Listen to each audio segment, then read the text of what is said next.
Assalamualaikum and very good afternoon everybody. Jumpa lagi dengan saya Faisal dari Jakarta.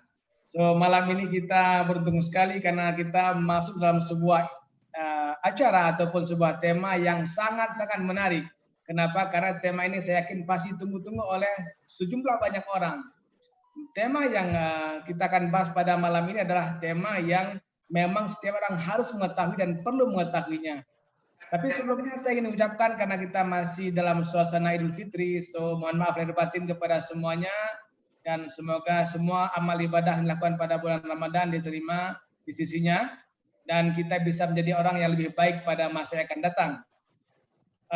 Pada malam ini kita akan mengundang seorang yang sangat luar biasa di mana walaupun saya punya background sebagai bankers, tapi tidak semua bankers itu juga bijak mengatur tentang keuangannya.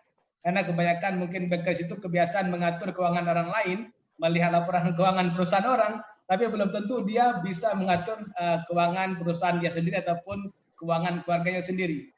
Oleh karena itu, saya akan mengundang seorang ibu yang sangat luar biasa. Saya beberapa kali berjumpa dengan beliau. Saya juga banyak mendengar bagaimana beliau menyampaikan informasi-informasi yang sangat berharga melalui sosial media. Dan beliau adalah seorang global entrepreneur dan juga seorang yang punya bisnis di berbagai negara. Beliau adalah seorang ibu dan saya melihat bagaimana dalam kesehariannya beliau sangat padat waktunya. Oleh karena itu kita sangat beruntung pada malam ini karena dapat waktunya beliau. Beliau adalah Ibu Floren Kasih ya, yang saat ini sudah standby, sudah siap maksud saya di tempatnya beliau. Yang kita akan sama-sama, yuk kita welcome, kita mengundang sama-sama dengan sangat meriah Ibu Floren Kasih. Terima kasih, Bang. Oke, Ibu Floren, welcome. Apa kabar? Senang berjumpa dengan Ibu. Ya, sangat berjumpa. Minal Aidin juga ya, Bang. Minal Aidin sama-sama, Bu. Seingat dan saya juga buat teman-teman semua yang hadir di YouTube live hari ini, minal aidin wal faizin, tahun ini semua berbahagia. Amin. Amin, amin. Gimana, Bang? Ingat saya, Bu, beberapa waktu yang lalu pada bulan Ramadan kita juga pernah berkomunikasi seperti ini dalam suatu forum. Pada waktu itu kita berbicara tentang global economics dan bagaimana tantangan usaha pada masa-masa pandemik. Tapi pada malam ini saya rasa ini adalah suatu topik yang sangat menarik karena setiap orang saya rasa menghadapi challenge. Challenge yang pertama adalah challenge memang tantangan tentang bagaimana beradaptasi dengan kondisi kesehatan sekarang, kondisi sosial sekarang. Tapi ada satu challenge juga adalah masalah kondisi keuangan. Nah, 2-3 bulan ini saya juga ingin tahu bagaimana sebenarnya aktivitas Ibu sendiri. Ya, apakah work from home ataupun mungkin juga punya aktivitas lainnya yang tentu sangat bermanfaat bagi siapapun. Ya, 2 bulan ini rasanya udah persis 2 bulan ya. Saya tuh ya semua karena saya bisnis, jadi saya bisnis from home dan saya termasuk sangat disiplin. Jadi saya benar-benar enggak mengurangi lah kecuali kepepet benar ya, baru ada sekali 2 kali itu saya pergi. Tapi basically selama 2 minggu ini, selama 2 bulan ini kesibukannya bukannya rebahan ya, tapi kesibukannya justru semakin seru nih ya. Oh, gitu. Iya, begitu kondisinya. Saya kira juga begini, Bu, dalam kondisi seperti ini saya juga dapat banyak pertanyaan daripada teman-teman di sosial media, baik di WhatsApp maupun di pasar kita mengisi Zoom. Ya. Kondisi sebenarnya bagaimana seseorang itu dia bisa menyikapi kondisi keuangan, karena di sana sini juga kita mendengar banyak teman-teman yang mengalami pengurangan karyawan di kantornya ataupun ada pengurangan jam kerja yang efek kepada insentif, dan juga tentu ini merupakan pertanyaan bukan saja bagi suami sebagai kepala rumah tangga, tapi sebagai ibu ataupun istri di rumah yang mereka juga adalah sebenarnya adalah Ministry of Finance-nya. Nah, menyikapi hal ini bagaimana Ibu Menteri Keuangan ya? Iya, Bu, kondisi keuangan. Biasanya kan katanya suami itu presiden, istri itu menteri keuangan. Ya. Nah, oke, jadi menarik sekali bahwa kalau kita bicara mengenai financial management, ya itu seringkali teman-teman merasa itu sebagai satu topik yang sangat berat, sesuatu yang kayaknya, aduh harus dulu jurusannya matematik, harus sekolahnya di zamannya kita mungkin di A1 seperti itu, pokoknya yang rumit banget lah ya. Makanya kayaknya nggak salah kalau kita hari ini sengaja memilih virtual background-nya kafe ya. Kafe ya. Kita serasa di satu kafe nih, Bu. Iya, walaupun kita tidak bisa ke kafe saat Ke kafe ini, pada saat ini tetapi ya. kita ingin menciptakan suasana bahwa ini adalah obrolan santai ya Bang ya. Ya, ya, oke. Jadi memang kalau kita bicara mengenai financial, melek financial itu penting banget Bang. Saya sambil sharing file ya Bang ya. Jadi Oke. melek financial itu menarik sekali kalau kita bicara mengenai kondisi financial literacy atau melek finansial itu seharusnya menjadi semua orang tuh harusnya menguasai, bukan karena dia tuh kuliahnya di ekonomi, kuliah di manajemen, atau kuliah di akuntansi. Sebenarnya kuliah di akuntansi pun tidak menjamin bahwa seseorang itu melek finansial untuk financial keluarganya loh, Bang. Gitu ya, Bu ya. Ya, Hmm. orang mungkin mengira kalau dia untuk memahami mengolah keuangan harus dapat dulu CFA, Certified Financial Analysis. Tapi Oh, itu kalau menjadi accountant, public accountant ya. Tapi sebenarnya kalau kita bicara kita finansial, karena gini, kalau kita tidak manage keuangan kita dengan baik, maka kita akan terimbas terutama dengan kondisi pandemik seperti ini, banyak orang kena PHK, ada yang sebagian kena potongan gaji. Terus kita lihat ya, saya ingin kasih lihat ilustrasi satu gambaran perubahan gaya hidup yang terjadi di zaman sekarang nih, Bang. Oke, please. Oke. Oke, saya kasih lihat begini. Apakah kita setuju nggak bahwa kondisi ini yang terjadi? Kita lihat banyak sekali para eksekutif-eksekutif ya yang sukses dengan income atau gaji yang tinggi, mereka akhirnya punya rumah yang bagus, terus mereka juga punya mobil yang bagus. Ya, Dan mewah. yang menarik ini umumnya ini loh, angsuran loh. Oke, dahsyat banget. Amazing. You sebagai banker kayaknya pasti Yes. juga tahu ya banyak sekali yang akhirnya ini dan bahkan yang saya juga tahu sebagian orang bepergian ke luar negeri yang mewah-mewah ya Eropa lah, Amerika dan sebagainya bahkan dengan liburannya pun cicilan loh. Luar biasa ya. Ya, ya, ya. Nah, karena kita bicara mengenai pandemik ya Bang, Ya. kita bicara mengenai pandemik, saya baru lama ini di salah satu WhatsApp grup ada cerita teman yang ngomong begini, orang ini dia tadinya gajinya 80 juta, berarti kan lumayan dong ya untuk di Indonesia. Oke, tapi ketika terjadi pandemik, dia nggak nyangka kalau perusahaannya dia itu minta dia unpaid leave. Oke. Nah, So many uncertain things that can be happen during pandemic itu. Yes, very true. Kalau orang nggak bisa manage keuangan dan fakta ini yang terjadi di masyarakat loh Bang, bisa terjadi karena dia pensiun, bisa juga terjadi karena turbulensi besar seperti sekarang ini. Akhirnya kalau pensiun ya dia udah tua masih harus kerja, tapi kalau dia masih muda tapi kena PHK, gambarannya seperti ini Bang nih gambar nih Bang. Stres, pusing. Nah, yang paling pusing biasanya kan mereka maunya rumahnya bagus nih, angsurannya kan lumayan besar tuh. Nah, yang terjadi pusing nih, bayar angsuran pakai apa nih? Nah, mulai berpikir, apakah masih tetap harus naik mobil mewah atau harus mengubah nih mobilnya nih? Yang naik mobil yang di bawah jangan tersinggung loh ya. Dan mulai kalau sudah pensiun sih seringkali akhirnya mereka mengubah pola liburannya mereka juga gitu. Nah, ini yang terjadi di masyarakat kita. Jadi karena Abang kan minta saya hari ini sharing mengenai ini, jadi saya boleh dong belak-belakan. Tentu Bu, karena dan belak-belakan itu bahkan kadang-kadang make people they open their mind, even me, gitu ya. Nah, tapi saya menarik banget di sini Bu, karena saya melihat bahwa ternyata adalah pola hidup konsumeris di sini yang pertama, dan yang kedua ternyata adalah yang penting itu bukan sejumlah uang berapa yang kita hasilkan, not very true, earn, but apa namanya how much money you keep. Yes. Jadi kalau Robert Kiyosaki rasanya ini adalah salah satu tokoh ekonomi yang cukup terkenal di dunia ya. Dia tuh mengatakan bahwa it's not how much money seperti yang Abang barusan katakan gitu, but how much money you keep atau you save. Oke. Dan yang sangat penting bahwa those who don't manage their money will always work for those who do. Oke.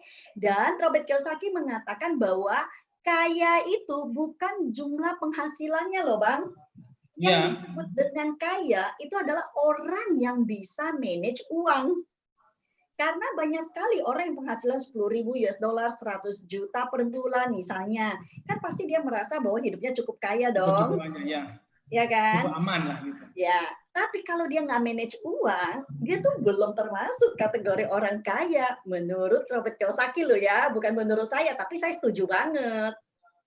Ya, tapi ada orang-orang mungkin Ibu Floren yang kita biasa melihat ini fenomena yang umum pada masyarakat di mana orang yang sudah terbiasa dengan suatu gaya hidup tertentu, kemudian dia itu I think not easy for some people untuk apa namanya Manage. downsize dia punya lifestyle ataupun dia minimize their Yes. style to manage the money Nah, seperti yang ini kita menarik, sampaikan. Bang. Ini menarik. Karena di masyarakat kalau kita berkaitan dengan keuangan, itu basically orang tuh terbagi atas 3 kelompok. Ya, 3 kelompok. Nah, saya ingin ngajak teman-teman semua yang hadir di YouTube hari ini, boleh ya kasih komentar di kolom komentar ya, turun ke bawah.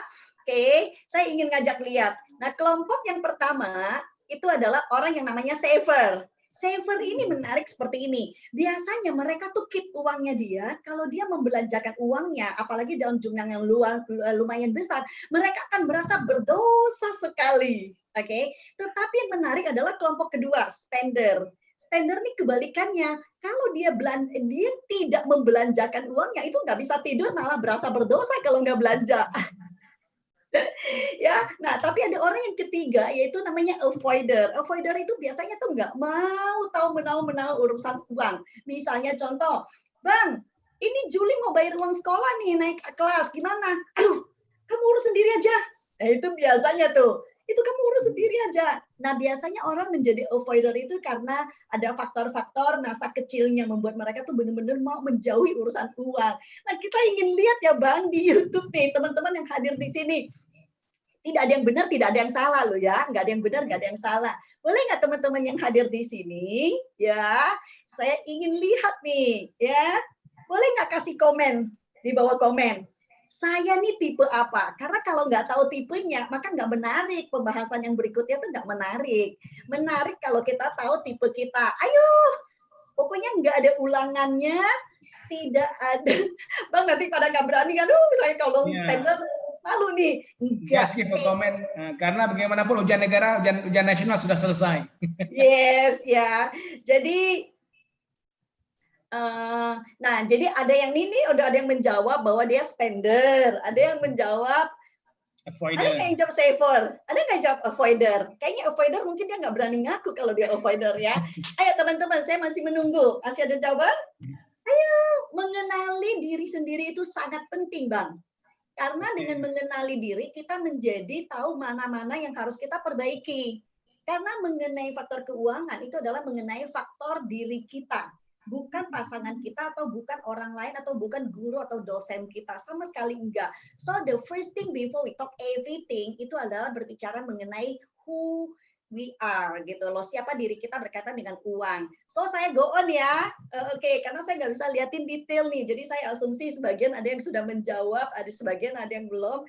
Oke, so nah kalau kita berkaitan dengan kelola uang, itu seharusnya tuh jauh sebelum pandemik, bukan sekarang ini. Tapi kalau misalnya sudah pandemik, berarti sekarang harus lebih intens nggak? Harus lebih intens lagi. Harus lebih intens, setuju ya Bang ya? Oke. Setuju. Nah, jadi sebenarnya saya ingin ajak terlepas dari teman-teman ini adalah saver, spender, ataupun avoider. Saya ingin ajak teman-teman untuk melihat, yuk kita sama-sama kelola uang. Oke? Ya. Nah, dari semua income kita, ya saya bicara sekilas ya, karena ini bukan webinar 2 jam, jadi nggak mungkin sangat detail. So, I will go very fast aja, insight-insight sederhana. So, di masa pandemik ataupun di masa bukan pandemik, di sepanjang masa hidup kita, ketika kita punya income, nomor 1 harus kita alokasikan untuk gift atau untuk charity. Oke, dan besarnya boleh 2,5%, 5%, 10%, oke. Walaupun saya misalnya rekomend 10%, tapi kalau teman-teman meyakini misalnya 2,5% ataupun mau 5%, fine. Tapi kita harus membayar kembali kepada Tuhan melalui apa? Melalui charity kepada orang-orang yang kurang Bu mampu. Floren, ini menarik banget Bu. Satu hal yang menarik, memang dalam contoh saya dalam keyakinan saya sebagai Muslim juga ada charity. Ada 2,5%, ada 5%, juga ada yang 10%, depend on source of income. Kita dapat dari mana source income-nya. Tapi ini menarik banget Bu. Ibu tadi sarankan bahwa even dalam kondisi pandemik sekalipun, orang juga jangan lupa untuk mengeluarkan hartanya karena mungkin mengingat orang lain di sana yang lebih perlu. Tapi mungkin dia sering merasa tadi, saya juga perlu kok, why I should give charity to other person atau other people. Harus Bang, karena apa? Karena ini sebenarnya adalah bukannya haknya kita, tetapi haknya dari yang memberikan nafkah kepada, yang memberikan berkat kepada kita, yaitu Tuhan kita. Setuju ya? Sebenarnya mau di agama apapun sebenarnya sama, oke? So sebenarnya kenapa? Karena ini kita berbicara mengenai keajaiban di balik keuangan. Contoh kan kita semua orang bicara mau kaya, benar gak sih? Iya. Kalau kita mau berbicara mau kaya, maka kita harus tahu rahasia-rahasia kehidupan. Yaitu salah satunya adalah di give atau keajaiban dari bersyukur dan keajaiban dari memberi. Oke, so agree? Netizen semua yang hadir di sini agree? So we can see the more you give, the more you receive. Yes, ya. Jadi, nah sekarang saya akan go on dengan yang berikutnya, Bang ya. Alokasi uang yang berikutnya. Kalau kita bicara alokasi uang yang berikutnya itu adalah berbicara mengenai saving. Oke. Nah, ini yang bagian agak berat nih. Bicara mengenai saving. Oke, so boleh saya tahu teman-teman di sini kalian kasih komentar boleh ya? Kasih komen ya, please give komen ya. Lebih menarik kita punya. Kalian sudah terbiasa saving apa belum? Oke. Nah, kalau kita bicara saving ini bukan sekedar saving, misalnya gini, orang berpikir, oh saya save ini nanti buat bulan Desember saya mau ke Eropa. Enggak, oke. Saving ini banyak alokasinya, tetapi saya enggak membahas detail saat ini, Bang, karena pasti waktu kita enggak cukup, oke. Saving itu ada alokasi saving untuk apa namanya investment, oke. Untuk investment, di mana kalau di investment itu adalah faktornya adalah boleh masuk nggak boleh keluar, ya. Oke. Hanya boleh keluarnya ke pintu investasi saja. Hasil investasinya pun nggak boleh dinikmati karena itu adalah untuk pensiunnya kita, oke? Dan kedua adalah saving untuk pengeluaran jangka panjang, misalnya contoh Desember mau ke Eropa. Jadi teman-teman yang sudah kemarin Desember pergi jalan-jalan Eropa dengan installment, maka yang berikut-berikutnya jangan kejadian lagi loh ya. Karena seharusnya untuk uang pengeluaran di sifat jangka panjang pun harus di-savingnya dari sekarang, gitu.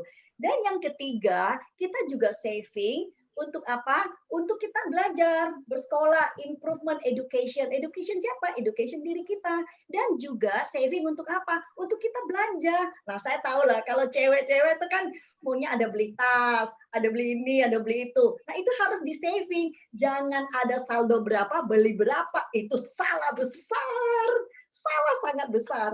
Jadi, apalagi kalau dipancing misalnya dengan diskon buy one get one. Oh my goodness, yes. Jadi saving itu penting sekali ya. Nah, bagaimana nanti aplikasi di tiap postingan dan detail? Ini saya garis besar ya. Di mana memang kalau di komunitas kami, Bang ya, di komunitas kami itu kita memang mengajarkan sangat detail. Cuman karena webinar ini kita kan 1 jam ya, jadi so impossible dong saya sangat detail gitu ya. Menarik banget Bu, come into detail. Kami itu detail ya, kita memang jadi gini, kita sangat fokus dalam mendevelop entrepreneur, tetapi ketika mendevelop entrepreneur, kita juga fokus pada manajemen keuangannya mereka. Karena kalau seseorang dia ingin menjadi entrepreneur, tapi kalau dia menghasilkan $10,000 habis $10,000 kan nggak ada long term yang nggak kaya, benar nggak sih Bang? I see. Benar kan? Jadi ini adalah bagian memang edukasi kami di komunitas kami itu, kami edukasi detail ini. Tapi saya gambarkan garis besar buat teman-teman yang hadir di sini, kalau memang you believe the system, which is kita udah apply, saya dan suami kita apply more than 10 years already. And it's amazing. Amazing, very peaceful. very peaceful, Very terutama peaceful. di masa pandemi. Kita tidak perlu yang namanya stressful dengan lifestyle harus berubah kah dan sebagainya, not at all. Wah, Oke, itu menarik banget Bu Floren. ya. Karena begini, tadi saya lihat yang Ibu sampaikan, saya dengar bahwa kalau orang misalnya dia untuk keluar negeri harus installment, everything installment, so actually he's installment person. Jadi ketika ada kondisi pandemi begini, tidak dipungkiri bahwa begitu kalang kabut, Bu. Nah, saya melihat juga, Bu, apa namanya tadi yang Ibu sampaikan, sebenarnya itu jauh-jauh hari sebelum pandemi, people should know ilmu ini, they should apply yang Ibu sampaikan bagaimana bijak keuangan sebelum pandemi. Nah, ini pandemi sudah kejadian nih Bu Floren nih. Nah, bagaimana menyikapinya Bu supaya orang tetap bisa survive, bahkan juga bisa overcome the matters during pandemi, bahkan sesudah pandemi menjadi sebuah kebiasaan bagi seseorang untuk bijak keuangan. Yes. Apapun yang mau kita lakukan saat ini, sebenarnya kan memang seharusnya kita lakukan sebelum-sebelumnya. Tetapi kalaupun kita sudah memasuki pandemi, prinsip manajemen keuangan itu adalah klasik. Oke, karena klasik ini berlaku hari ini, berlaku besok, dan berlaku selamanya. Oke, so bahwa apakah kita kalau sudah terjadi pandemik seperti ini, saya satu persatu ya, saya assume bahwa secara income kita belum yang namanya drop totally jadi zero, oke?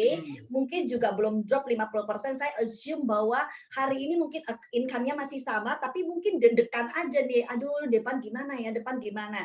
So saya akan talk in general dulu, bahwa teman-teman pasti berpikir gini, saya jangankan saving ya 10%, 20%, lah 100% aja nggak cukup, benar nggak sih? Iya. Oke, ya kan? Terjadi ya di bank, di banker pasti tahu nih. Oke, nah saya akan kasih gambaran slide ini lagi untuk membuat teman-teman tuh melihat lagi apa yang harus kita lakukan.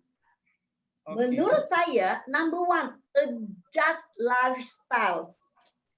Teman-teman semua yang ada di sini, berapapun income-mu, oke, saya gambarkan dengan garis biru. Garis biru ini mungkin ada orang yang 10 juta, ada orang mungkin 50 juta, ada orang yang mungkin 100 juta, mungkin ada yang 200 juta juga loh. Oke. Tapi yang menarik adalah ini, Bang. Pengeluarannya dong. Wow, spending-nya ya. Sama. Ketika dia penghasilannya 10 juta, dia juga spend 10 juta sebulan. Gajinya 50 juta, dia juga spend 50. Dia 100, dia spend 100, dia 200, dia 200. Is it true? Biasa sekali. Ini That's true, terjadi that's very nggak? true. Very true kan? That's very true. I tell you one more truth. Oke. Don't shock ya, tapi I think you because banker ya, karena banker kayaknya sih nggak shock lah ini. Sebagian justru overspending. Overspending, ya. Why? Karena banyaknya kartu kredit. Oke, teman-teman hari ini pegang berapa kartu kredit? Oh, kalau keberatan, kalau nggak keberatan boleh loh komen. Tapi boleh komen. Mungkin bahkan ada orang-orang yang punya satu dompet itu isinya uang, satu dompet lagi khusus kartu kredit. It's bad, that's true. Itu yang terjadi. Oke, jadi overspending begini. Ini karena bicara mengenai manajemen keuangan sebenarnya berbicara mengenai karena bicara mengenai manajemen keuangan sebenarnya berbicara mengenai habit ya, berbicara mengenai disiplin, oke? Sekarang bayangkan gini, gajinya tanggal 25, oke? Tanggal 20 itu ada sale besar-besaran nih di Plaza Senayan. Oke. Kartu kredit A, yang kartu kredit 1 udah limit, 2 udah limit, 3 masih ada limit. Oke, gaji 25 juta. Tas Gucci-nya aslinya 40, diskon 50%, misalnya jadi 20 juta. Aduh, kalau nggak beli, boy, sayang ya gitu kan. Oke, saya kartu kredit. Tahu kan pikir apa? Nanti kan tanggal 25 terima gaji. Nggak apa-apa dong. Benar nggak? Sah aja. Akhirnya dia spend lah. Yang terjadi tanggal 25 ketika gajian, dia ada pengeluaran lain nggak? Pasti ada pengeluaran lain. Masih ada pengeluaran lagi. Akhirnya dia minimum payment tuh ke yang kartu kredit itu. Minimum payment kan? Yes. Akibatnya hutangnya menumpuk. Overspending. Overspending, yes. overspending. Nah, yang terjadi adalah akhirnya bulan depan dia nggak bisa kontrol diri lagi, dia habitnya udah terbentuk lagi. Akhirnya ada kemungkinan nggak kalau lagi jalan-jalan Plaza Indonesia ketemu lagi nggak yang lainnya? Ketemu yang lebih bagus lagi, menarik lagi. Dan itu terus-menerus akhirnya terjadi. Dan ini yang terjadi di masyarakat. Banyak sekali orang-orang yang spendingnya di garis merah tadi. Kenapa? Karena kemudahan mendapatkan kartu kredit. Okay, so it's all about the habit. Yes, semua mengenai habit, semua mengenai disiplin diri. Kita tidak tahu. Jadi kita adjust lifestyle kita terlalu tinggi. Jadi contoh, ketika garis biru itu gajinya dia mungkin 25 juta. Tapi dia adjust lifestyle-nya itu di 40 juta. Okay. Atau bahkan adjust lifestyle-nya itu di 50 juta. Gitu loh. Nah, kesalahan sudah terjadi waktu kalau orang gaji 25, income 25, set di 25 aja udah salah besar. Apalagi dia set, contoh sederhana sekali. Pernah nggak ketemu orang bawa tas bermerek, assume itu asli ya, nggak KW ya. Yes. Oke, penghasilan gaji 25, dia bisa bawa tas Gucci 25 juta loh. Amazing. Iya kan? Oh, itu super amazing terjadi di masyarakat. Ya, dan ini orang tidak sadari bahwa kartu kredit yang harusnya menjadi kemudahan, tetapi akhirnya menjadi killing. Jadi tidak menggunakan kartu kredit sebagaimana harusnya, Bu. Yes. Karena mereka mendapatkan kemudahan karena punya jabatan di kantor, jadi ditawarin terus-menerus. Sehingga mereka memegang kartu kredit segitu banyak, itu sama seperti orang yang berpenghasilan 100 juta. Makanya lifestyle-nya di setnya sudah terlalu tinggi. Nah, apa yang harus dilakukan? Yang harus dilakukan sederhana sekali, yaitu apa? Hiduplah dengan gaya hidup yang seharusnya, yaitu apa? Yang kuning, Bang. Yang wise spending. Kuning, wise spending. Jadi kalau kita misalnya penghasilan di 25 juta, kita set lifestyle kita itu di bawah itu. Contoh, kalau memang kita belum saatnya kita beli tas bermerek, ya jangan pakai tas bermerek gitu kan. Kalau belum saatnya liburan ke Eropa, jangan terpengaruh oleh Instagram. Liburan dalam negeri aja dulu, Bu ya. Liburan dalam negeri nothing wrong. Labuan Bajo lah dan sebagainya, Banyuwangi, it's amazing. Makan much better view daripada luar negeri, cuman gengsinya lebih rendah. Ya. Dan ini bagaimana Bu, kaitannya tadi wise spending tadi dengan mungkin saving yang tadi Bu sampaikan ini? Nah, pada saat kita wise spending terjadi bisa saving, Bang. Oh, I see. Iya kan? Oke. Bang, contoh kalau kita misalnya income kita di 25, kalau kita lifestyle kita set di 15, otomatis kita punya selisih 10 juta untuk kita saving. 10 juta tinggal kita bagikan account investment, account long term, account untuk play, untuk kita having fun ya, tentu kita harus beri juga diri kita hadiah, dan tentunya bisa untuk education juga gitu. Jadi sebenarnya penting banget untuk kita allocate secara benar seperti ini. Nah, pertanyaannya Bang menarik sekali begini. Aduh Bu, saya sering nih kalau dapat menti yang mau berubah finansial ya, pada saat kita kasih dia tahu ini, dia ngomongnya begini, aduh Bu, sekarang ini terima 100% aja nggak cukup, bagaimana bisa? Bisa nggak sih kita hidup di yang garis kuning? 1000% bisa. Coba. Sekarang cari tahu ada nggak temenmu, kalau kita bicara tadi karena contoh 25 juta, cari ada nggak temenmu yang gajinya 15 juta? Ada. Pasti ada dong. Nah, pasti ada. Oke. Bisa nggak dia hidup? Bisa. That's it. Artinya ada orang bisa survive dengan 15 juta. Why not kita? Betul nggak sih, Bang?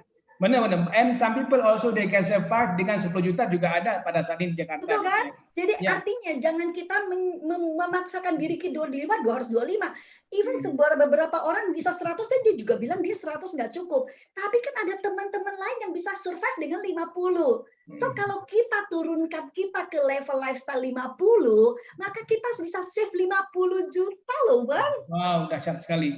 Dan itu secara akumulasi akan kelihatan nanti at the end of the day, it must be very big saving ya Bu ya. Yes. So the point, my first suggestion to everybody adalah jangan menaikkan lifestyle-mu terlalu cepat. Jangan mengikuti apapun yang ada di sosial media. Jangan terlalu banyak melihat lifestyle yang ada di Instagram ataupun di Facebook. Kalau mereka posting ke jalan-jalan ke Eropa dengan uang cicilan, hari ini pandemik dia kena PHK, dia nangis-nangis, dia tetap harus bayar loh. I see. Iya kan? Harus benar. Saya kasih contoh satu Bang. Waktu saya pertama kali dapat handphone tahun 96 dari kantor saya punya asisten. Waktu itu saya mungkin asisten manajer apa manajer, saya lupa lah. Asisten manajer rasanya. Saya punya asisten clerical level. Oke. Akhirnya finally dia beli handphone juga. Tahu nggak? Dia 3 kali ganti handphone, saya baru ganti 1 kali. This is about wise spending, ya. Iya. So intinya jadi, dia income saya yang biru, income dia yang kuning, tapi dia spendingnya tuh yang merah, lebih parah dari saya kan. Wow. Bisa dibayangkan bagaimana bulan berikutnya, Bu.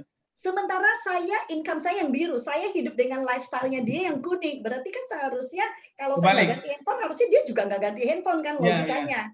Benar nggak? Tapi dia ganti handphone 3 kali. Saya masih ingat. Today, saya nggak menyombongkan diri. Today, I'm financially very okay. Oke. Tapi more than 10 years, Bu ya. More than 10 years. Tapi yang terjadi sama dia is very tough ya. Saya rasa itu adalah harapan setiap orang yang mendengar malam ini. Mereka semua pasti ingin very peaceful of mind. Betul. Semua orang mau peaceful mind ya.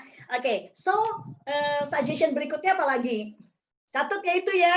Oke, yang berikutnya kita ini ngebut nih ya. Oke, yang berikutnya adalah bahwa setiap kali kita mau beli sesuatu selalu cek dulu Bang. Apakah itu kita ingin atau butuh? Oke. Kadang-kadang yang tidak butuh jadi butuh. Betul. Seringkali sebenarnya kan spender itu tidak selalu wanita loh Bang. Ada juga pria-pria yang spender banyak. Ya, cuma kayaknya dikonotasikan ke wanita nih. Oke. Nah, setiap kali kita mau membeli sesuatu, itu memang harus dari kita butuh. Nah, saya kemarin menarik sekali, ada halal bihalal. Kita lagi ceritakan sekarang lagi tren ya halal bihalal Zoom ya. Yes, sedang bulan Syawal. Oke, ada satu teman ya, saya nggak cerita dia siapa ya supaya dia nggak tersinggung nih ya. Oke.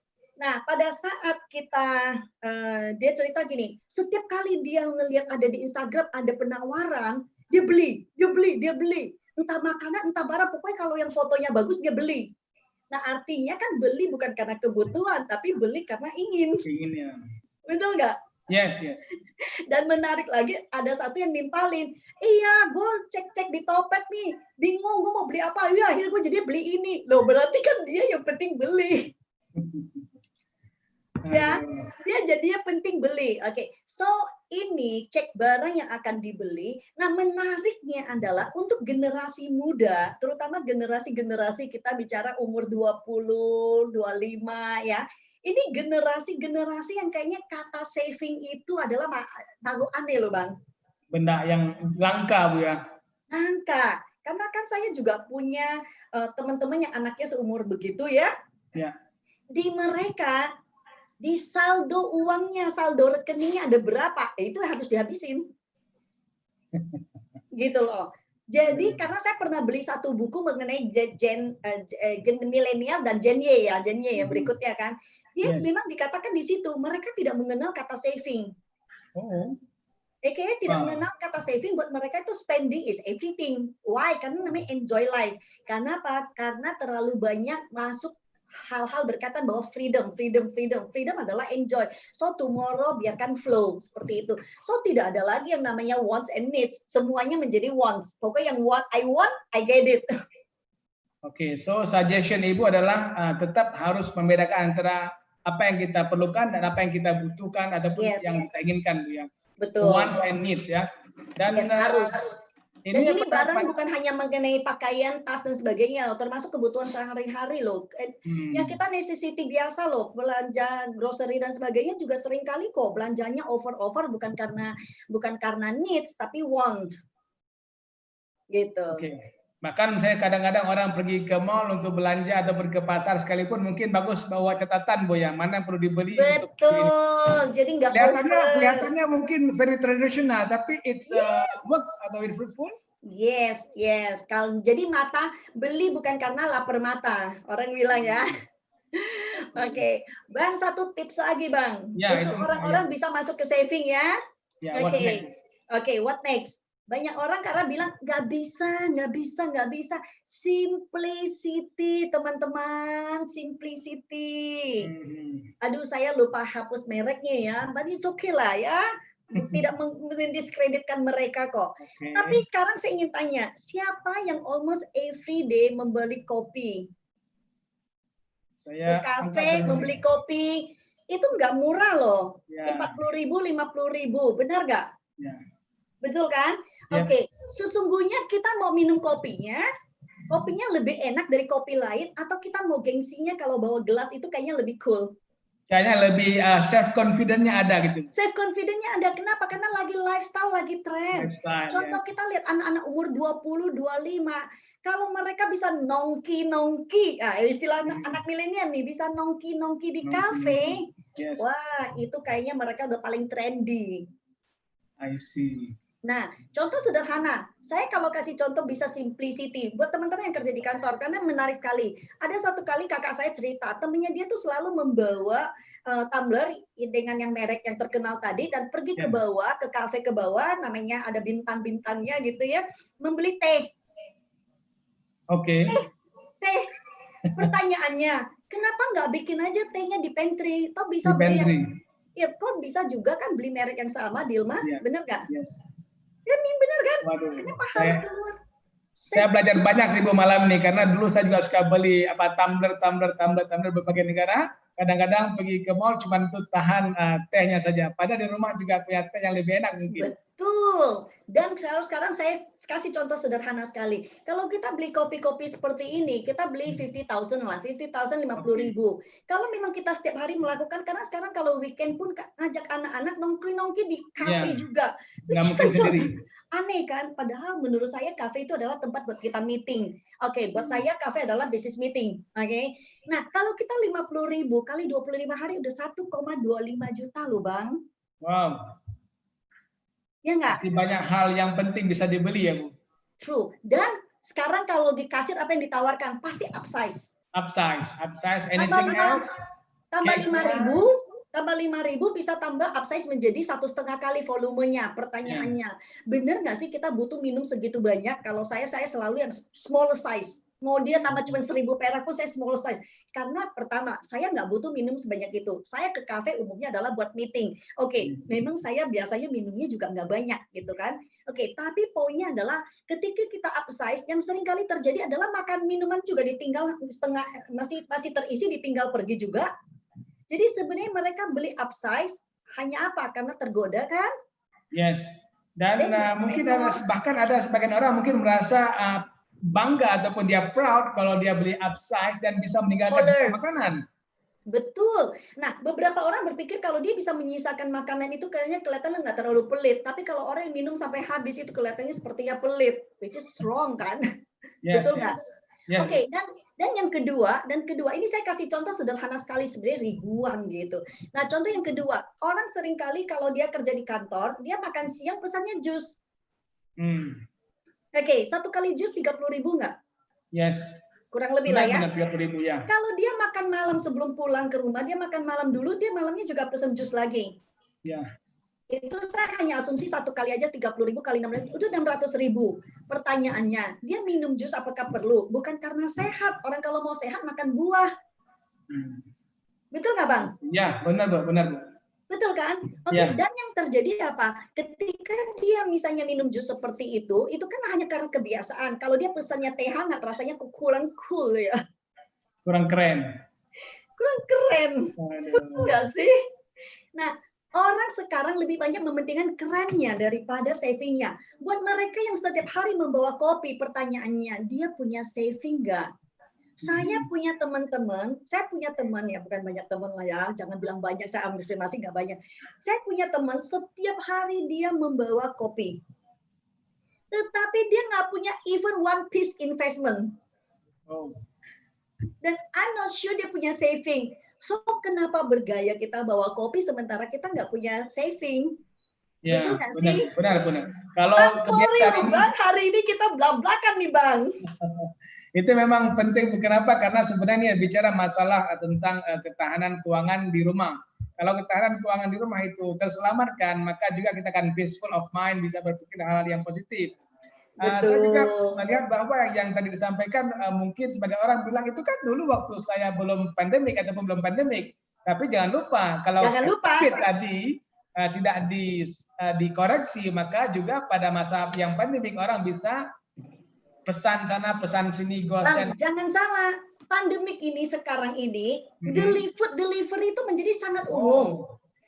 Jadi saya juga menemukan teman-teman saya, mereka juga order minuman-minuman yang tadi kayak kopi seperti itu, sementara sih mereka di rumah aja. Pertanyaannya kan kalau di rumah aja kenapa nggak buat di rumah ya? Buat kopi sendiri ya, biar bisa pakai susu, bisa pakai apa namanya? Cinnamon juga. Ya. Oke, apakah memang benar yang dari kafe bintang-bintang itu memang lebih enak? Kan enggak juga. Kalau kita memang mau pesan. Nah, contoh sederhana yang ketiga, Bang. Yang ketiga ini adalah menarik karena event pandemik ini sekarang berjamuran, yaitu apa? Diskon.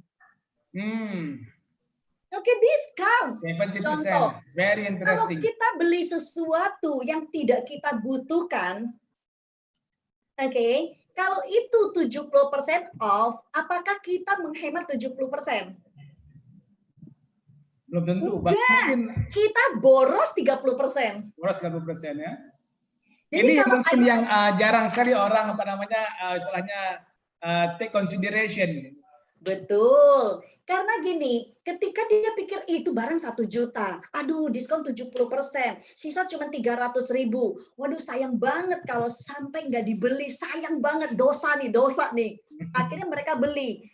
Pakainya kapan? Nanti, mungkin beli sepatu boot misalnya. Pakai nanti, mungkin Desember kita bisa jadi pergi ke tempat dingin. Padahal Desember belum tentu pergi. Betul nggak? Dan juga taruh 2 tahun, nggak taunya bootnya udah bulukan, nggak bisa pakai. Itu kan necessary. Contoh, banyak hal lainnya nggak? Banyak sekali karena tertarik dengan saving 700.000-nya. Padahal yang dia nggak sadar bahwa sebenarnya dia boros 300.000. Yes. Benar tadi disampaikan salah satu contoh, belum lagi nanti handbagnya, belum lagi mungkin pakaiannya, betul. Ya, itu sederhana sekali. Item-item yang kecil-kecil pun banyak sekali kok. Ya, sekarang kita bisa melihat item kecil tuh banyak sekali, casing handphone lah dan sebagainya tuh. Contoh misalnya sama kita misalnya contoh lah liburan pergi ke ini beli tiket air tiket lagi murah ke Eropa misalnya Desember. Aduh, dapat potongan 50%, beli. Dan padahal nggak punya budget ke Eropa untuk 4 orang satu keluarga, nggak punya. Tapi karena demi mau mendapatkan 50% savingnya, misalnya contoh harusnya tiket PP ini, misalnya katakan 10 juta, dia dapat 5 juta, kan dia pikir dia save 5 juta. Ya kan? Akhirnya kan dia spend 20 juta untuk 4 orang. Plus lagi, dia memaksakan spending yang lain-lainnya. At the end of the day, mereka boros puluhan juta. That's happened to my friends. Saya waktu kita berbicara diskusi mengenai bisnis, dan dia bilang dia nggak bisa get involved, karena dia benar-benar nggak punya uang, suaminya kehilangan kerja. 6 bulan kemudian dia jalan-jalan ke luar negeri, ke salah satu negara yang termahal di dunia. Oh my God. Nah, sementara budget allocation belum ada untuk di situ ya, Bu? Yes, oke. So terpancing. Nah, ini temptation, godaan seperti ini itu luar biasa. Dan toko-toko, para pedagang semua tahu mengenai temptation ini, gitu kan. So sekarang kalau kita lihat simplicity ini aja, Bang. Saya kasih gambaran kan cuma 3 item dong, benar nggak? Kita nggak punya waktu sehari untuk bayar ribuan item. Oke. Jadi kalau kita tambahkan, ini kurang lebih udah 2,5 juta kan? Yes. Betul nggak? 2,5 juta, Bu. Ya. Betul kan? Ya, 2,5 juta, mau les 2,450. Gitu loh. Nah, so kesimpulannya, jadi sebenarnya tuh kita bisa saving apa enggak? Dan Bu, ya sebenarnya tadi saya kembali lagi yang tadi Ibu sampaikan bahwa kadang-kadang orang juga merasa bahwa kalau dia bisa ngajakin teman-teman ataupun traktirin teman-teman yang di luar capacity, dia merasakan itu sebagai suatu mungkin lifestyle juga, Bu. Betul.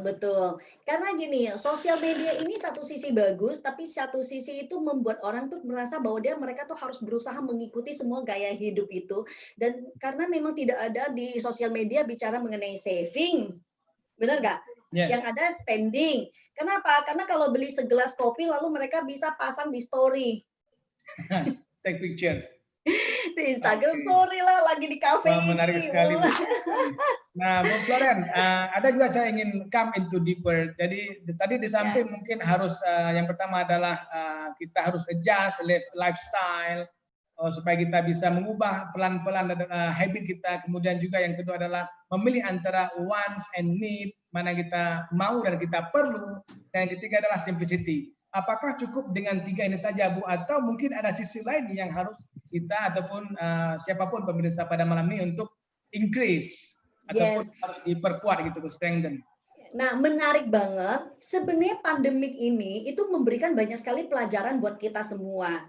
Nah, buat orang-orang yang melewatkan 2 bulan ini hanya rebahan aja, menurut saya sayang banget. Kenapa? Ini karena situasi yang aminkan tidak akan pernah terjadi lagi dalam seumur hidupnya kita ya. Nah, artinya ini kan ada satu kondisi yang sangat istimewa, nih sangat besar sekali. Nah, kalau kita tidak mendapatkan satu pelajaran besar, itu kan benar-benar sayang banget. Terlewati. Gitu. Terlewatkan. Nah, menurut saya ya, pandemik ini tuh mengajarkan kita banyak mengenai financial. Saya kasih contoh, Bang, tahun 98 itu sebenarnya adalah salah satu momen mengajarkan orang mengenai financial. Oke, kenapa? Karena saat itu deposito itu bisa hit 60%. 60%, 70%. Yes, saya masih enjoy. Saat itu saya enjoy karena ingat saya dari gaji pertama saya sudah sangat saving, oke? Jadi saya masih enjoy. Tapi saat itu ada orang yang nggak enjoy. Nah, ada orang yang saat itu tidak juga belajar bahwa anytime bisa kelimpahan rezeki besar, gitu loh. Nah, saat itu saya selain belajar mengenai bahwa saya lebih butuh saving lagi karena kondisi seperti 98 krisis itu terjadi kan ada orang menikmati, ada orang yang kesusahan, benar nggak? Betul ya? Oke. Jadi buat saya waktu itu wah 60% deposito buat saya sangat menikmati. Oke, so pelajaran pertama. Pelajaran yang kedua adalah bahwa saya melihat bagaimana orang-orang kaya itu yang mereka yang punya uang, para business owner itu tuh mereka justru menikmati dalam arti bukan masih gini bukan mensyukuri orang lain. Yes, ya itu istilahnya. Tapi bahwa memang naturally mereka akan mendapatkan berkat besar. Kenapa? Karena memang mereka punya investasi dan sebagainya. So saat itu saya bilang gini, nggak bisa nih, saya harus jadi pengusaha nih, saya harus punya bisnis, saya nggak bisa nih kalau ngandelin gaji saya. Wah, saya kalau saving nggak bisa. So my point adalah sama nih, pandemik ini sama dengan kurang lebih krisis di tahun 98 nih. Kalau orang-orang melewati hanya di rebahan saja, tidak mereview sesuatu di situ, menurut saya sayang banget. Sayang banget. Oke, so my point adalah take this time untuk earn more. Earn more, Bang. Buka keran income yang lain. Yes. Justru pandemi ini mengajarkan kepada kita, karena kita ada lihat ada orang-orang yang tiba-tiba out of the blue, langsung PHK. Out of the blue, unpaid leave. Out of the blue, kena potong 50%. Ada kan? Yes. Dan banyak orang yang sekarang lagi stres bagaimana kalau kehilangan pekerjaan. Benar nggak, Bang? Yes, worriness. Okay. So, poin saya adalah bahwa ambil ini sebagai momentum untuk earn more. Bagaimana earn more? Long cari satu pekerjaan, kalau kehilangan pekerjaan, cari kerja aja susah. Earn more-nya apa? Bangun bisnis, Bang. Bangun bisnis. Bangun bisnis. Why business? Oke, apakah berbalik? Masa sih pandemi baru kan saya bankers nih. Sekarang kita situasi sedang goes down. Secara logika saya pikir, how to bangun bisnis? Apakah semudah itu bangun bisnis untuk masa sekarang? Ini, Bang, kalau di krisis, oke, sekarang kita tanya dulu ya para teman-teman yang hadir di YouTube ya. Oke, apakah kalian pernah terpikir ingin punya bisnis? Kalau yang sudah jalankan bisnis, kalau bisnismu sekarang kena dampak pandemik, apakah ingin mempunyai bisnis yang tidak terdampak oleh pandemik? Oke, karena menurut saya, karena waktu saya umur 20 lebih, saya dengan kondisi itu saya berapi-api sekali ingin punya usaha. Nah, Bang, begini loh, di setiap krisis itu ada celah opportunity untuk memulai bisnis. Oke, jadi ada orang yang tenggelam, ada orang yang justru booming. Contoh sederhana sekali, ada nggak sih bisnis makanan yang lagi tren? Ada. Berjamuran, karena sekarang semua, benar nggak? Yang buka restoran-restoran besar, yang tidak melakukan modifikasi, mereka koleksi. Tetapi yang melakukan modifikasi dan terutama hub industri, Ya, food industry yang dari rumah itu lagi gencar. Lagi booming ya. Betul. Terus contoh kita lihat lagi, Bang, yang perusahaan yang ini loh, logistik, delivery. Logistik, ya, delivery apa, pengiriman barang. Saya ya di rumah saya, Wow. aduh, almost every day kita ada terima barang, kirim barang dan sebagainya. So itu bisnis lagi growing bukan? Ya kan? Contoh lagi industri lain. Contoh sekarang ini kita bicara kesehatan. Pandemi kan semua orang takut sakit, benar nggak? Pasti orang butuh untuk imun tubuh. Yes. Jadi kalau kita bicara health industry, wellness industry, sekarang lagi booming nggak? Booming. Booming, karena semua orang takut. Semua orang lagi pikirin caranya bagaimana, apalagi kan nanti semua PSBB akan dilonggarkan karena kembali harus kerja, ekonomi harus jalan. Artinya mulai kan orang akan bertemu walaupun kita harus new normal ya, jaga jarak, pakai masker dan sebagainya. Tapi kan tidak mungkin kita benar-benar bisa jaga 100%.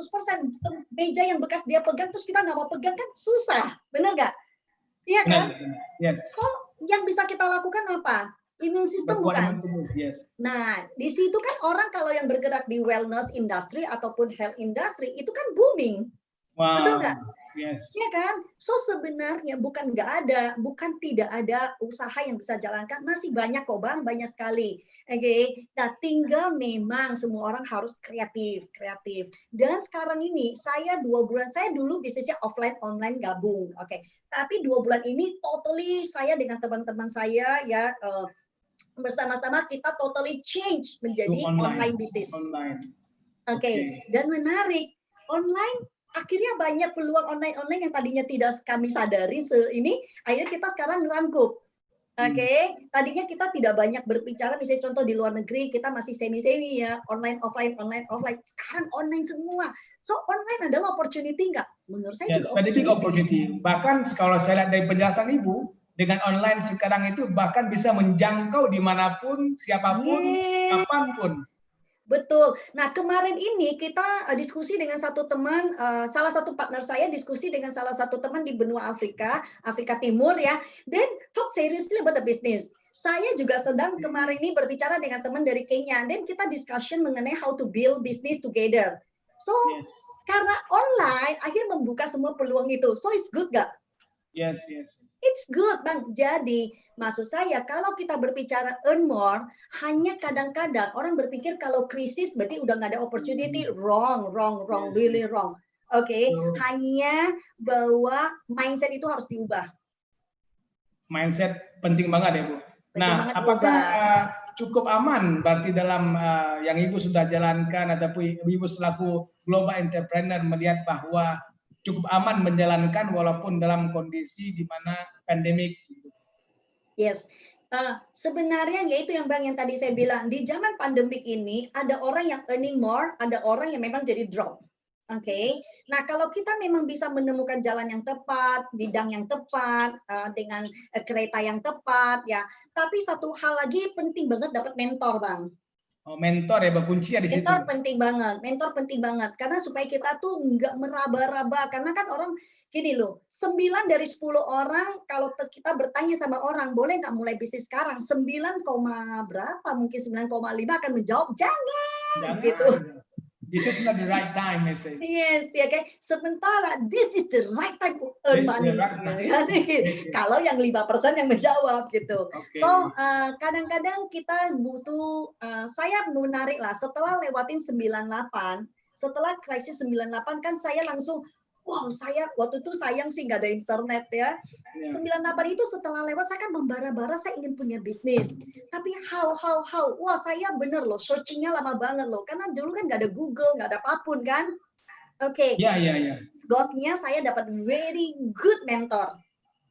Jadi saya kan zero. Saya from zero karena nggak ngerti apapun bisnis. Saya di corporate. Oke, akhirnya saya tuh dibimbing. Menjadi berbisnis ya dan puji syukur lah ya sekarang saya boleh mengembangkan bukan hanya di Indonesia. So suggestion saya adalah teman-teman kalau ingin memang sih di komunitas kami Bang kita juga ada mendevelop entrepreneur baru ya yang misalnya contoh tadinya kerja tidak pernah berbisnis takut dan sebagainya, memang kita juga develop mereka dari nol. So makanya kenapa saya tahu bahwa kalau teman-teman yang ingin earn more, you get a chance. You just find the right people. Even in this pandemic situation, they have chance. Yes. So balik lagi kembali ke finansial tadi, ya, kita melakukan semua tuh secara simultan. Kita misalnya contoh, dengan income yang sudah ada sekarang, kita lakukan adjust lifestyle, alokasi pengeluaran ke yang benar, terus simplicity. Tapi at the same time, kita juga earn more.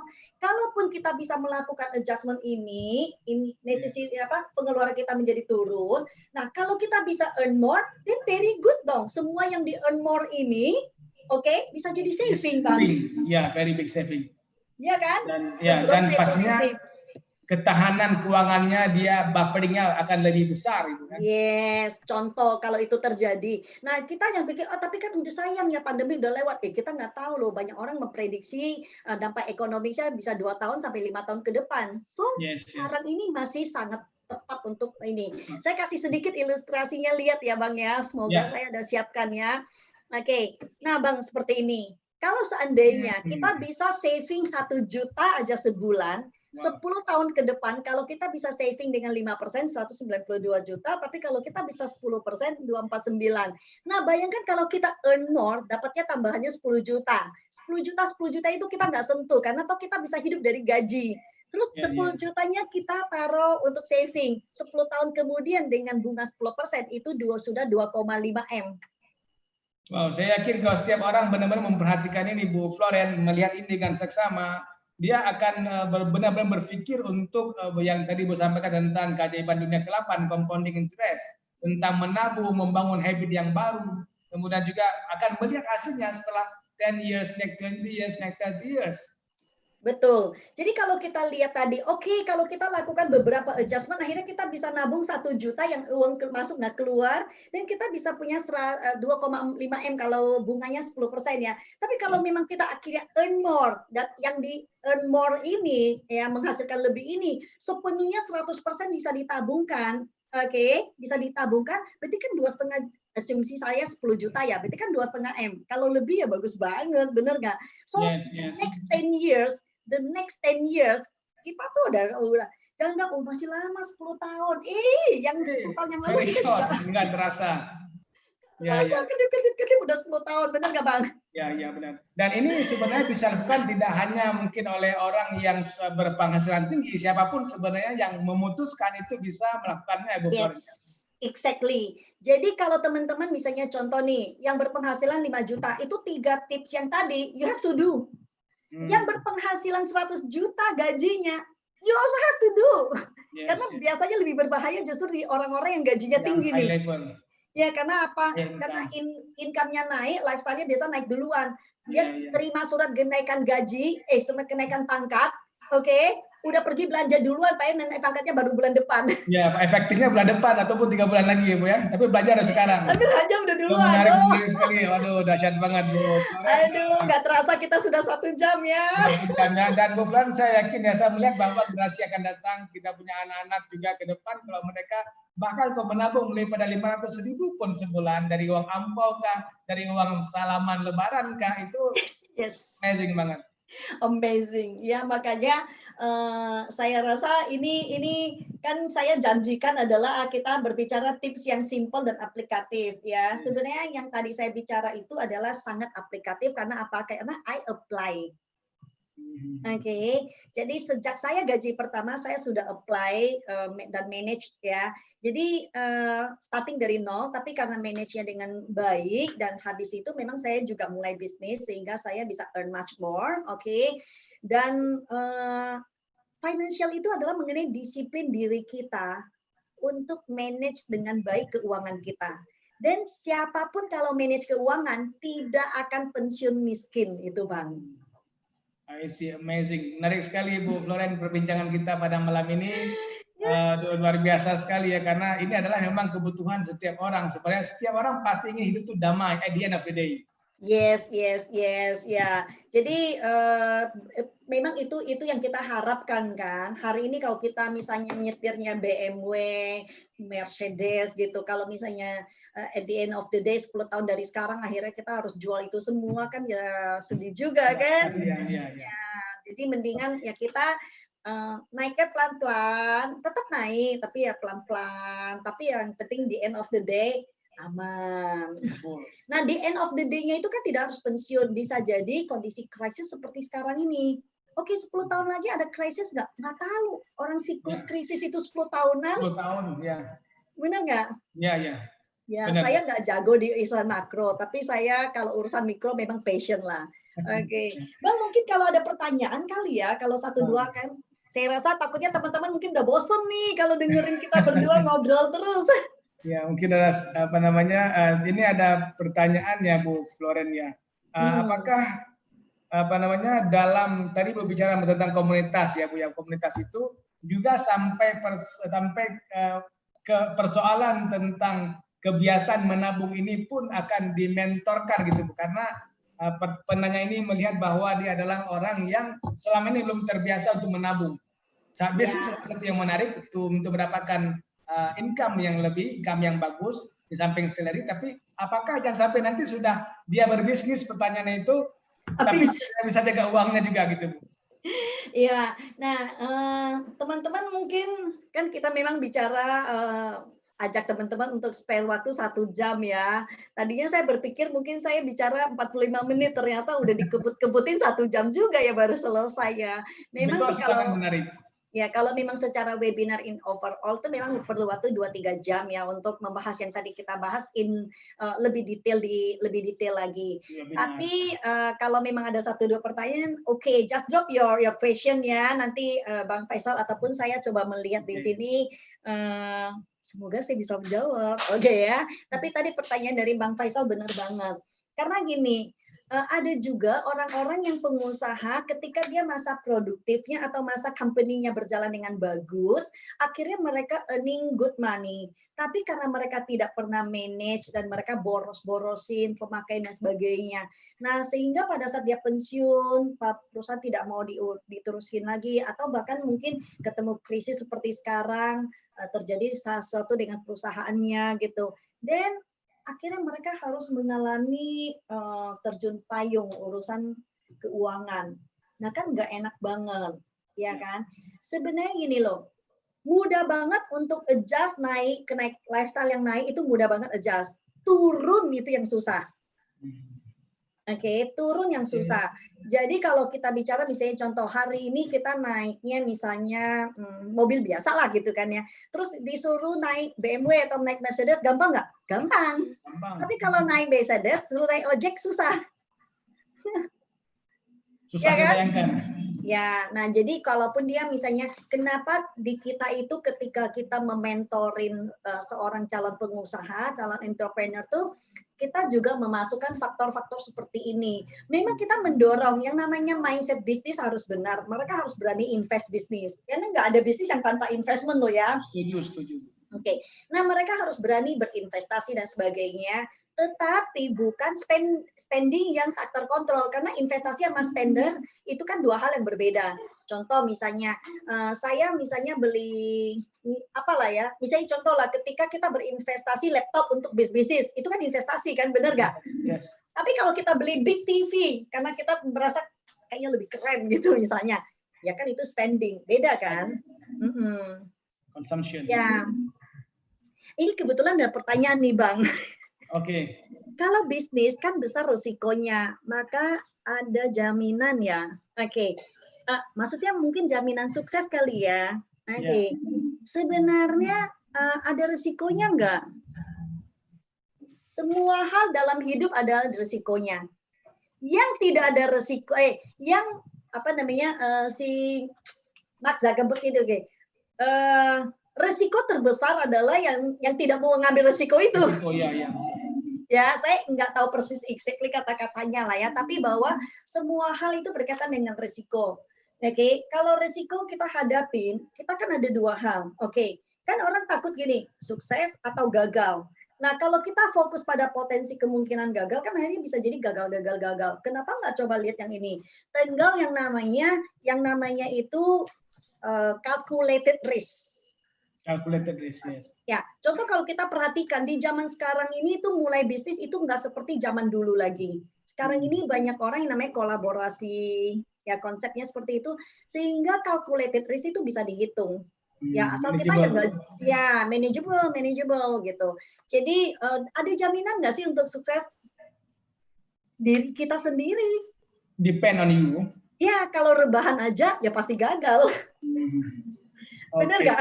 Benar Bu. Bu Florence, saya masih punya satu pertanyaan yang cukup menarik juga Bu. Ini menanyakan bahwa apakah ada satu komunitas yang memang melatih tentang habit ini? Oke, menarik banget. Yes, karena gini, ketika kita membentuk habit yang berbeda dengan kebanyakan orang, contoh sederhana lah, kita bicara mengenai sekarang ini kan semua orang berbicara mengenai rebahan. Lalu tiba-tiba kita sebenarnya sendirian yang namanya sibuk banget bangun bisnis. Mungkin kita 9 teman itu rebahan, kitanya enggak. Nah kan kita akan merasa gini, apa kita orang yang aneh ya? Bener nggak?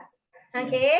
Nah, tapi kalau kita punya komunitas yang sama, dan kan kita merasa dorongan itu menjadi lebih kuat dong. Lebih kuat, yes. Kalau 10-10-nya itu adalah wah aktif. Nah, kalau saya mau rebahan kan saya jadi berasa gini. Aneh sendiri. Nah, kenapa? Karena saya lihat 10-10-nya adalah aktif. That's why pentingnya komunitas, Bu ya. Betul, karena sangat membantu. Contoh sederhana sekali. Saya punya komunitas, itu mereka itu benar-benar manage uangnya bagus. Komunitas saya. Yes. Karena memang kita bersama-sama mulai apply konsep manajemen keuangan secara sangat rapi. Walaupun saya saver loh ya, saya saver. Tapi saya juga akhirnya belajar metode manajemen keuangan dan akhirnya kita lakukan bersama-sama. Nah, karena komunitas saya semua melakukan, kan kita melihat mereka semua growing financially. Yes. Dan akhirnya kan saya juga melihat masing-masing akhirnya punya investasi. Sehingga kalau seandainya saya nggak punya investasi, saya jadi orang aneh kan? Benar, jadi aneh. Karena semua orang investasi. Betul kan? Ya, sehingga kalau saya berada di dalam komunitas yang berbicara pengen invest ini dan sebagainya, dan otomatis kan kita jadi gini. Terdorong. Nah, jadi habit savingnya lebih kuat. I see. Iya kan? Tapi kalau kita komunitas kita semuanya kerjaannya beli tas Louis Vuitton, beli tas Gucci, beli tas apa, kita kan jadi keikut-ikut ke situ. Akhirnya habit spendingnya juga keikut. Ya, mungkin seorang bijak mengatakan, Bu, Anda adalah buku apa yang Anda baca dan dengan siapa Anda berteman gitu, Bu ya. Exactly, betul banget, betul banget. Florence, saya rasa kita memang waktu kita mungkin agak sedikit terbatas dan saya yakin ini masih ada meeting selaku memang entrepreneur yang ya dengan online dengan Zoom ini benar-benar jadi generasi Zoom, jadi meeting justru malah jadi nggak ada habis-habisnya. Itu luar biasa banget. Mungkin Bu ada 2-3 statement Ibu ingin sampaikan di ujung perjumpaan kita pada malam yang sangat luar biasa pada kesempatan ini. Kami ya boleh. Teman-teman kalau masih ada pertanyaan, maaf ya nggak terjawab. Tapi anyway, you just drop your question dari di kolom komen. Nanti ya kita usahakan ya Bang ya, usahakan jawab secara ketik menjawab di kolom komen juga. Komen ya. Karena kan tadi kita hanya bisa menjawab 3 pertanyaan ya dengan waktu yang terburu-buru. Jadi teman-teman kalau ingin drop, boleh juga menuliskan opininya, saya rasa juga bagus. Misalnya contoh bahwa tadinya dia spender, kalau karena dia ada manajemen keuangan sekarang jadi bagus, tadinya dia nggak ada investasi sekarang jadi. Itu menurut saya juga, karena kita anyway kita butuh inspirasi. Oke. Sharing juga Bu. Yes, ketika misalnya contoh gini, saya turunkan lifestyle saya, aduh tapi 9 teman saya nggak turunkan lifestyle saya, nanti saya dilihatnya sebagai orang jatuh miskin nggak sih gitu. Tapi kalau ada teman yang sharing bahwa saya dulu sama, saya ketika kerja, saya lifestyle saya set 100% sesuai gaji saya. Tapi ketika saya adjust lifestyle saya menjadi 70% dari income saya. Oke, akhirnya saya hidup nyaman. Kenapa? Karena saya jadi bisa saving 30% dan today saya ada investasi. Saya pikir itu mungkin cuma 2-3 kalimat, tapi bisa menginspirasi orang lain untuk melakukan yang sama. Mungkin ada juga orang yang dulu saya juga suka post yang sesuatu yang beli barang apalah dan sebagainya di Instagram lah, seperti itu gitu. Tapi sesudah saya melihat bahwa poinnya bukan di situ, saving untuk keluarga saya lebih penting daripada postingan saya di Instagram, sehingga sekarang saya bisa punya saving yang signifikan dan saya bisa punya keamanan keuangan. Saya rasa kalau teman-teman bisa drop beberapa kalimat di situ yang bisa menginspirasi teman-teman yang lainnya, it's very good. Ya, karena sebenarnya saya bukan ahli di bidang ini, hanya karena saya apply manajemen keuangan. So today saya sharing saya itu sebenarnya lebih kepada aplikasi sehari-harinya saya. Jadi kalau teman-teman yang tidak kesempatan berbicara di forum ini sama Bang Faisal, karena kita hanya berdua ya Bang, oke. You can inspire other also dengan cara apa? Dengan cara drop your sharing di kolom komen, dan nanti orang-orang yang membaca akan terinspirasi. Oke. Nah, tadi saya itu ya, Bang, closing statement ya Bang ya. Ya, closing statement Bu. Ya. Sebenarnya bukan advice ya, lebih kepada bukan advice sih Bang, lebih kepada gini. Saya tuh punya passion lah ya, bahwa kalau kita semua bersama-sama kalau bisa manage uang dengan baik, kita akan hidup dengan tenang. Oke, kita nggak terburu-buru seperti kalau misalnya pada saat pandemi, terus kita langsung harus adjust lah, apalagi misalnya pas kebutuhan anak sekolah dan sebagainya, itu kan kasihan sekali gitu kan. Nah, so my point adalah bahwa manajemen keuangan itu adalah berkaitan dengan keputusan dan disiplin. Oke. Keputusan dan disiplin. Buat beberapa orang, even dalam short session seperti ini, ya 1 jam aja, kalau memang dapat sesuatu dan memutuskan aja dengan cara sharing yang simple ini pun, itu bisa melakukan sesuatu. Dan sesudah buat keputusan harus disiplin. Tell you the truth. Buat spender terutama, tiba-tiba harus menjadi mengurangi spend, itu bisa nggak tidur loh. Teringat-ingat barang yang nggak jadi dibeli. Terbawa dalam mimpi. Dalam mimpi kok nggak beli gitu. Jadi butuh disiplin. Oke, so itu penting banget buat keputusan dan disiplin. Dan yang terakhir adalah jangan melewatkan masa pandemi tanpa terjadi lompatan besar di dalam diri kita masing-masing. Pandemik ini terjadi supaya kita melewatinya dengan satu lompatan besar.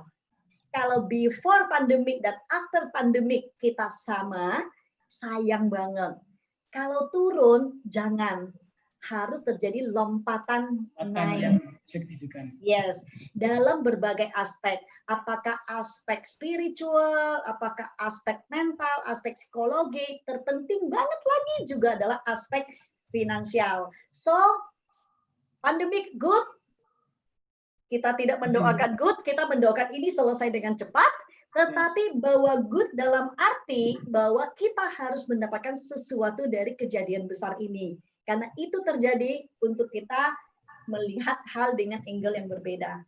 So itu sharing dari saya. Wow, luar biasa sekali ya. Untung kita bisa applause yang fantastik, yang amazing untuk semoga bermanfaat ya Bang. Sudah berbagi kepada kita pada malam ini. Saya melihat bahwa memang belajar daripada pengalaman hidup Ibu Floren yang sudah apply yang beliau dapatkan, mulai daripada beliau apply pertama dapat first salary sampai sekarang, dan bagaimana beliau ya tahu yang lebih tahu tentang bagaimana how peaceful beliau pada saat ini.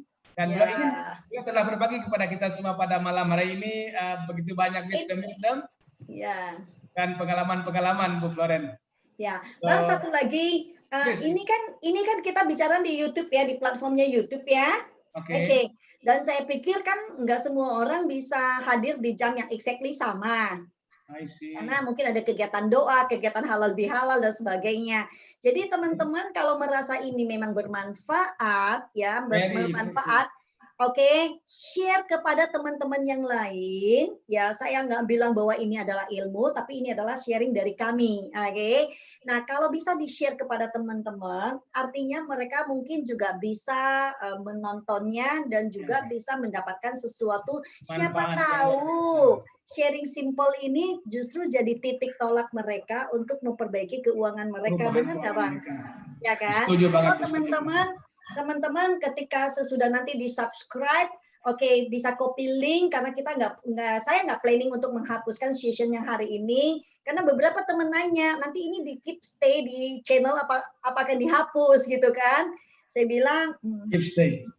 Ya.